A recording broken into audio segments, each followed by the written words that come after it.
দেখে অবাক হয়ে যায়। মুসলমানরাও কান্নায় ভেঙে পড়ে। বাচ্চা নাজ্জাশী তেলাওয়াতের মসনদায় মাতোয়ারা হয়ে গেছে।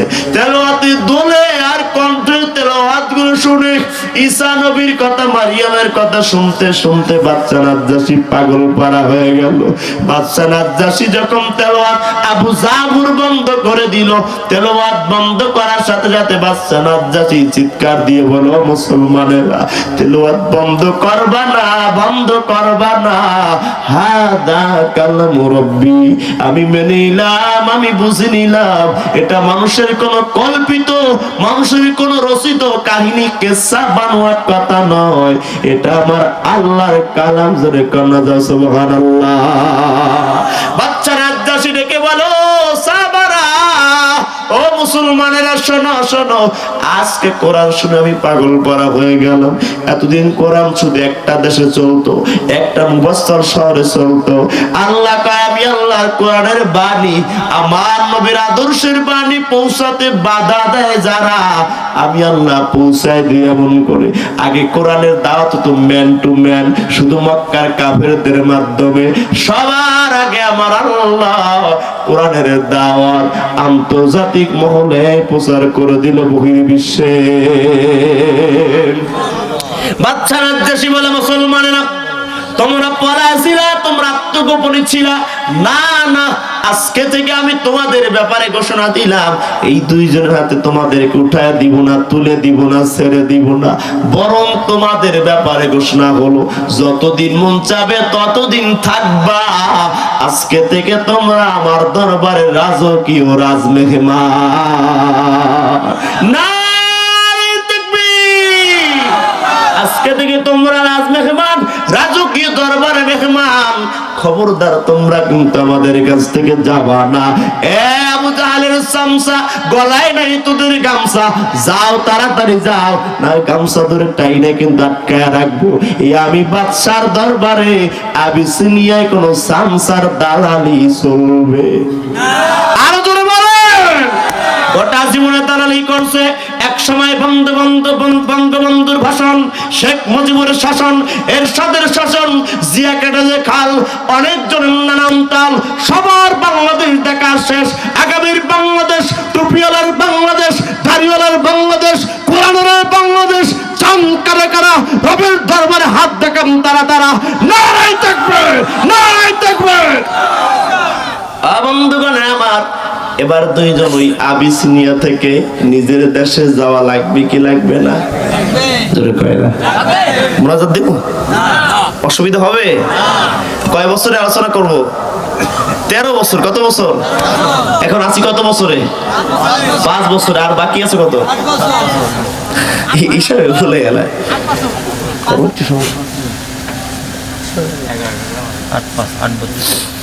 বন্ধুগণ আমার, আল্লাহর নবীর সাহাবারা আজকে থেকে রাজকীয় মেহমান। এবার ওই দুইজন যে ফিরে যায় মক্কায়, অন্তরের ভিতর শুধু ধাক্কায়, বুঝেন নাই কথা? টিভি সেন্টারে তো কই আইছি, যাইয়া সবারে নিয়ে আইমু, একান্ত শূন্য হাতে, কথা কয় না। এমন কায়দায় ঢুকছে চোরের মতো কইরা। কিসের মতো? জোরে কয় না? চোরের মতো যাওয়া দিছে। আমরা মাঝে মাঝে জানতাম না, বরং দিহার জানি, মানুষ যখন ভালো হয়, আল্লাহ হতে চায়, নিজের পরিবর্তন করতে চায়, তখন দাড়ি রাখে না, দাড়ি কামায়। ভালো হইতে চাইলে কি করে? আর কি করে? আর কি করে? কিন্তু আমরা দেখি কত দরবেশ, কত দরবেশ চোরের মতো পালা যাইয়া ভালো হইতে গিয়ে নিজের মুখের দাড়ি নবীর সুন্নাত কর্তন করে এমন ডাকাত আছে না নাই? সুতরাং আমাদের বুঝতে বাকি নাই, ওরা নবীর আদর্শ মানার জন্য দাড়ি রাখে নাই, নবীর আদর্শ সুন্নাত মানার জন্য দাড়ি রাখে নাই, বরং আমার নবীর আদর্শ বিক্রি করে জাতিকে বোকার ধোঁকা দিয়েছে। জোরে কান ঠিক কি ঠিক না? আল্লাহর হাবিবের কাছে খবর আসলো দুইজন মক্কায় ঢুকছে, কিন্তু কাফেররা বই আইছে, মুসলমান গানবো, ফাঁসি দিব, ইচ্ছা মতো নির্যাতন করব, কেউ আর আসে না। ঘুরতে ঘুরতে তাকায় দেখে 7 দিন পর ওই দুইজনের সংবাদ গেছে, তা পাইছে 7 দিন হয়ে গেছে। আবু জাহেলের ঘুম হারাম, টনক লইরে গেল। 7 দিন আইছে মানেটা কি আমার কাছে খবর আসবে না? এরা ঘুমাইছে, বউ ডাইকে উঠাইতে পারে না। বুঝলেন? দেখো বউ ডাইকে উঠাতে পারে না। বলে কেন? সেই সৈন্যরা কই মুসলমানরা কোথায়? তাদের কই রাখছে। বলে তাদের কাউকে আনতে পারে নাই। বাদশা নাজ্জাশী তাদেরকে রাজকীয় মেহমান বানাইছেন। সুবহানাল্লাহ। এই বাদশা নাজ্জাশী ঘোষণা দিয়া দিছেন, যাদেরকে রাজকীয় মেহমান বানাইলাম তাদের হাতে হাত রেখে আমি বাদশা নাজ্জাশী কালেমা পড়ে মুসলমান হয়ে গেলাম। আল্লাহর হাবিবের দিন প্রচার কত শৈথিল্যময়, সূক্ষ্মভাবে বিচক্ষণতার সাথে। এবার বলুন তো, কাফেরদের রাগ বাড়ছে না কমছে? আগে ছেড়ে সেঞ্চুরি, এখন হবে হ্যাট্টি। বুঝেন নাই? রাগ বাড়ছে। এখন ওই 40 জন কি কিছু বলবে না? বলবে।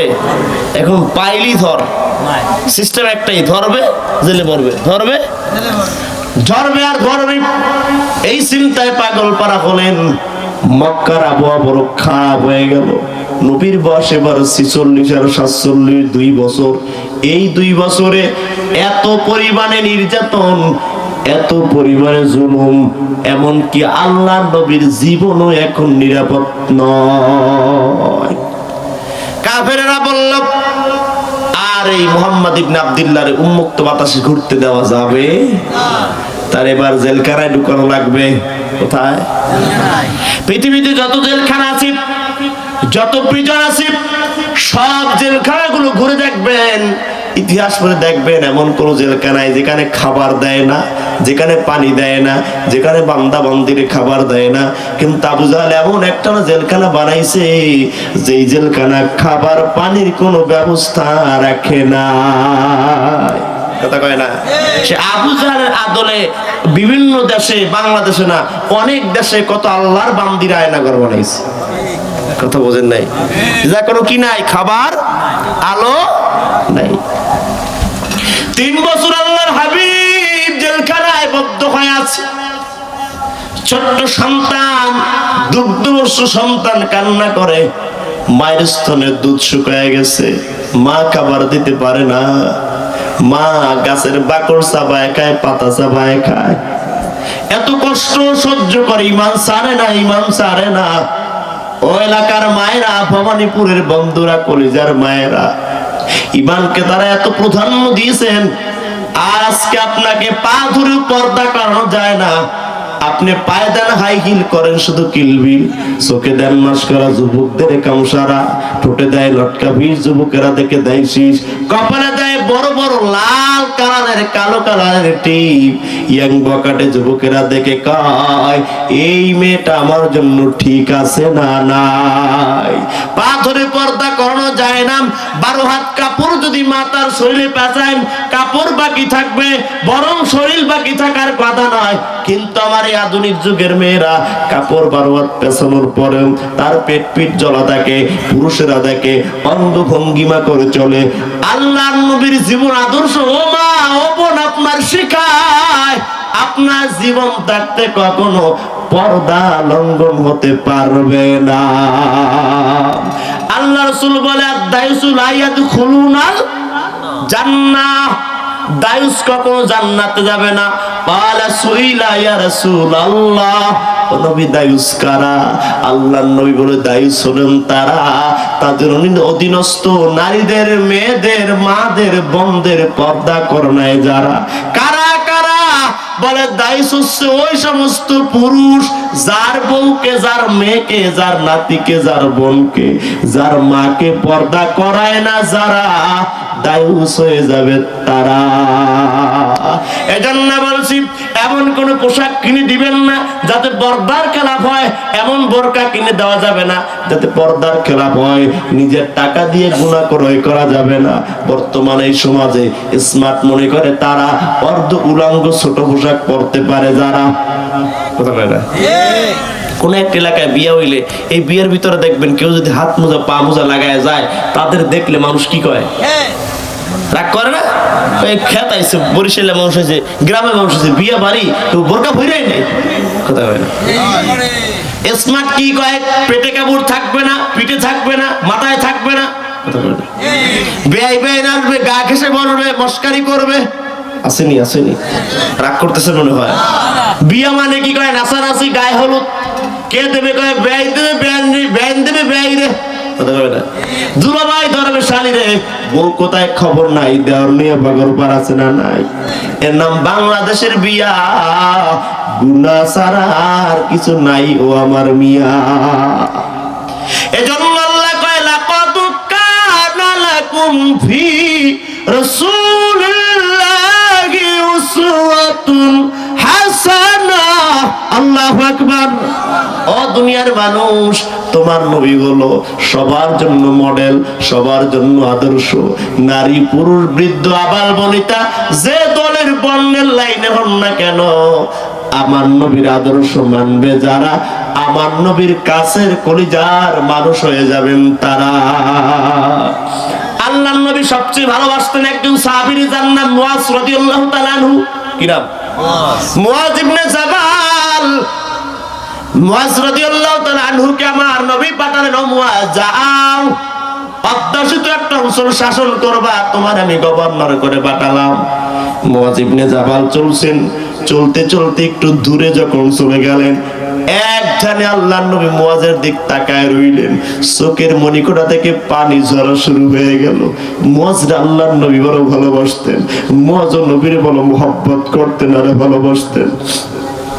আল্লাহর হাবিব কান্না করেন, মুয়াজ তো দেখতে পায় না। মুয়াজ এবার পিছনের দিকে যখন তাকায়, উটের পিঠে বসে মুয়াজ তাকায়, দেখে আল্লাহর নবী একটা চিৎকার দিয়ে ডেকে বলে, ইয়া মুয়াজ উনজুর ইলাইয়া ইয়াইকা ইয়া মুয়াজ।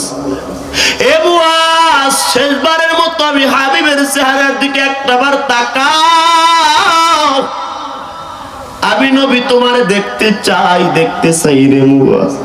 মুয়াজ এবার শেষবারের মতো যখন তাকাবে, মুয়াজ রে আমার নবী কয়, মুয়াজ শেষবারের মতো তাকাও, এই যে বিদায় নিয়ে যাবার জীবনে দেখা নাও হতে পারে।